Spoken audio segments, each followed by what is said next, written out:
দিয়ে প্রথম মাস হিসেবে, ঈদের মাস হিসেবে ছাড় দিয়ে ভর্তি করে নিচ্ছে। সেইখানে সময় লাগবে 4 মাস। কখনো কখনো স্টুডেন্টের 5 থেকে 6 মাসও লাগতে পারে, সেই জন্য আলাদা কোনো চার্জ দিতে হবে। যেই পর্যন্ত না স্টুডেন্ট N5 না পাস করবে ততদিন পর্যন্ত ওইটাই চার্জ থাকে, ওর অতিরিক্ত চার্জ নেওয়া হবে। N5 পাস করার পরে যারা জব ভিসায় যেতে চায়, যারা স্টুডেন্ট ভিসায় যেতে চায় তাদের জন্য N5 যথেষ্ট।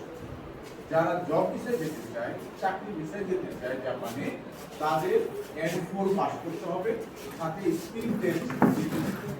N4 পাস করতে 20,000 টাকা খরচ হয়, সেইখানেও 4 মাস সময় লাগবে, কারো 5 মাস লাগবে, কারো 3 মাস লাগবে, বাট তার খরচ 20,000 টাকা। তখন সময় আলোকে আমরা যদি ডিসকাউন্ট দিতে পারি, অথবা দুইটা প্যাকেজ একত্র করে যারা টাকা জমা দেয় তাদেরকেও আমরা ডিসকাউন্ট দিয়ে থাকি। আমাদের জাপানের ভাষা শেখানোর জন্য ঢাকা থেকে বা অন্য জেলা থেকে ট্রেনার, ইনস্ট্রাক্টর, টিচার, সেন্সি এইখানে নিয়োগ দেওয়া হবে। উনি এখানে থেকেই এই ভাষাটা শেখাবেন। N5, N4 দুইটা ল্যাঙ্গুয়েজ স্কুল কথা বললাম।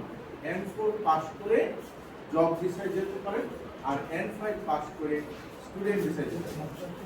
এই জন্য স্টুডেন্ট ভিসায় যদি যেতে চান, কেউ কারো সন্তান পাঠাইতে চান, তাহলে তাদের সময় লাগবে হলো মিনিমাম 1 বছর টোটাল প্রসেসিং টাইম। তার খরচ হবে বাংলাদেশি টাকায় 10 থেকে 12 লক্ষ টাকা।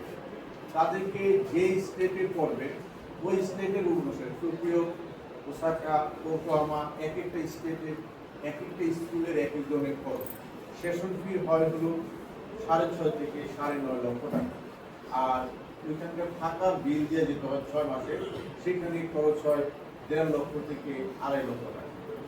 এই টাকাটা বাংলাদেশ থেকে দিয়ে যেতে হবে, ঠিক আছে?